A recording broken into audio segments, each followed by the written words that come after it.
Lisa yawned, the bathroom light a pale halo in the darkness. Her reflection, pale and tired, mimicked her.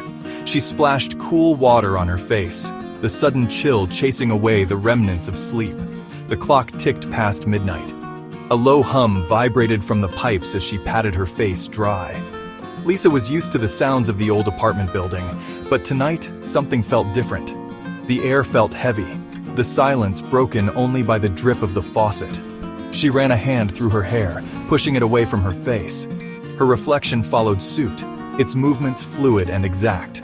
Lisa caught a flicker of motion out of the corner of her eye. The bathroom door, slightly ajar, seemed to move. She paused, holding her breath, listening. Silence met her. "Just the wind," she muttered, her voice barely a whisper in the stillness. Lisa turned back to the mirror, but a prickle of unease ran down her spine. The air felt colder now, charged with an unseen energy. Her reflection stared back at her, its eyes dark and unblinking. For the first time that night, Lisa felt truly alone. The reflection in the mirror was no longer an exact replica. It still wore Lisa's features, her long dark hair and tired eyes, but something was different. The reflection's lips were curved into a subtle, knowing smile.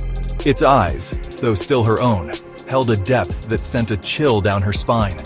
Lisa blinked, her heart pounding against her ribs. The reflection remained unchanged. It was as if someone or something had stepped into her place on the other side of the glass. "Who's there?" Lisa choked out, her voice trembling in the stillness. The reflection didn't answer, but its smile widened, becoming almost predatory. Lisa took a step back, her hand instinctively reaching for the light switch. The fluorescent bulb flickered and died, plunging the bathroom into darkness. Panic surged through Lisa. She fumbled for her phone, the cold metal a comfort in her trembling hand. A sliver of moonlight peeked through the window, casting elongated shadows that danced across the walls. Lisa's breath hitched as she saw it. In the mirror, bathed in the pale moonlight, stood her reflection. It was no longer smiling. Instead, a look of cold fury twisted its features, a grotesque mockery of Lisa's own fear. The reflection moved then, its hand rising from the mirror's surface, as if reaching out from some dark abyss. "This is impossible," Lisa whispered, her voice barely audible over the pounding of her own heart. She backed away, stumbling over the edge of the bathtub in her haste to escape. But the reflection was faster. It glided out of the mirror, its movements fluid and silent, its eyes never leaving Lisa's. Terror rooted Lisa to the spot. She wanted to scream, to run, but her body refused to obey. The air grew heavy, the temperature plummeting with the arrival of the apparition.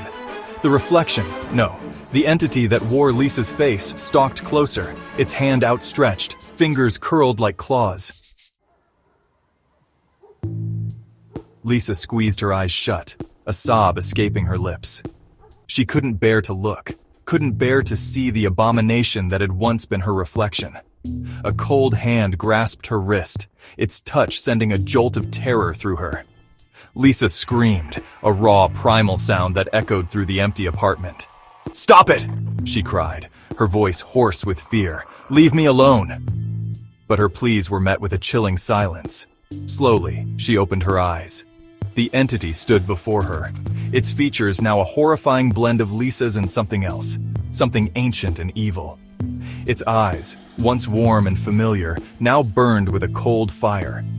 Lisa's own reflection trapped within their depths, a prisoner in her own body. "Who are you?" Lisa whispered, her voice trembling. The entity leaned closer, its breath cold against her ear. "We are you," it hissed, its voice a distorted echo of Lisa's own. "And now, you are us." The first rays of dawn sliced through the gaps in the blinds, painting stripes of light across the bedroom floor. The alarm clock on the nightstand blared, its insistent chirping jarring Lisa awake. She sat up, pushing her hair away from her face, a lingering sense of unease clinging to her like a shroud. The events of the previous night seemed distant, a fever dream fading with the coming of the sun. Lisa stretched, her muscles stiff and sore. Had she fallen asleep in the bathtub again? She couldn't quite recall. She caught her reflection in the mirror across the room. A smile touched her lips. She looked different somehow, refreshed, vibrant. Her eyes, though still her own, held a newfound confidence, a glint of something almost predatory. Lisa laughed, the sound unfamiliar, yet strangely pleasing to her ears. Today was a new day. Today she was in control.